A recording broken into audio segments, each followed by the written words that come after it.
Pete, it's always good to be down here at Kilmaloo at the Abernethy Centre within the parish of Ardgour, and from my point of view as parish minister, it's great to have the facility within the parish, and not just the building but the people, and of course it brings the average age down and things around the church, and that's certainly appreciated around the congregation, and it's good to have you as a part of the local church. We can involve you in all kinds of different ways. I've often spoken about how I want folk to be involved as individual church members. It'd be far too easy to say, right, the Abernethy crowd are going to do this on Sunday or whatever, and obviously there's a wee bit of that at times, but just as individuals, as Christians sharing in what we're doing, it's great to be involved in partnership.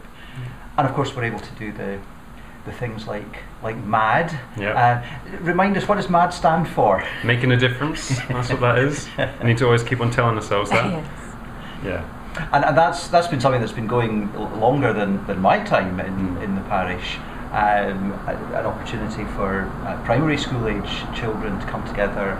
It's often been on a Friday night, just to do some fun, different things, but then coming together for that serious, not serious, but discussion about important things.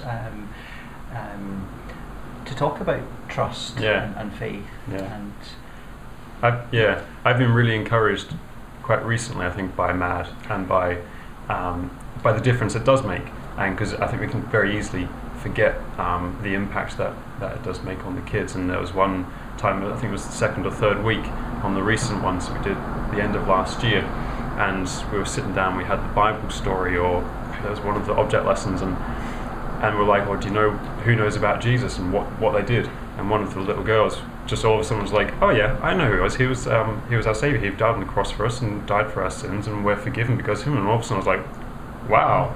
I was like, actually, you know all of that.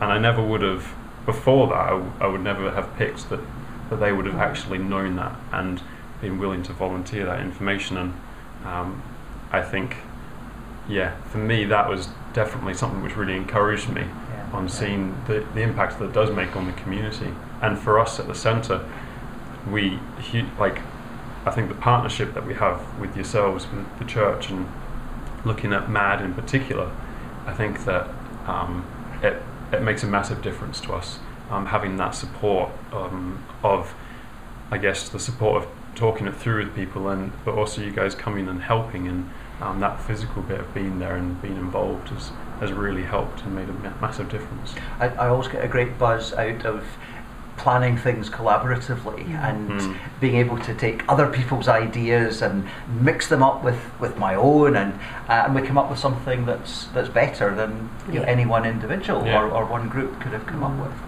And this spring we're doing something a wee bit different, rather than having folk down here, middle of nowhere, folks might say that, but doing something up in the Ardgour Memorial Hall on a Friday afternoon, doing something after school. We'll have some games, and then doing some of the messy church things that we've been doing recently.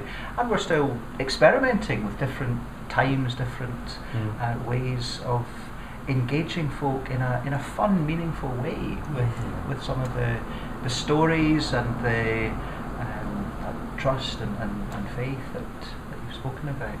I think one of the more important things to me that I've seen coming into this new is that it broadens out the whole church spirituality aspect, and so that the community can then see that it's not about church just on a Sunday, it's not about going to church for that 1 hour a week and going away, that it's about a living faith, about things that we do every day in our lives.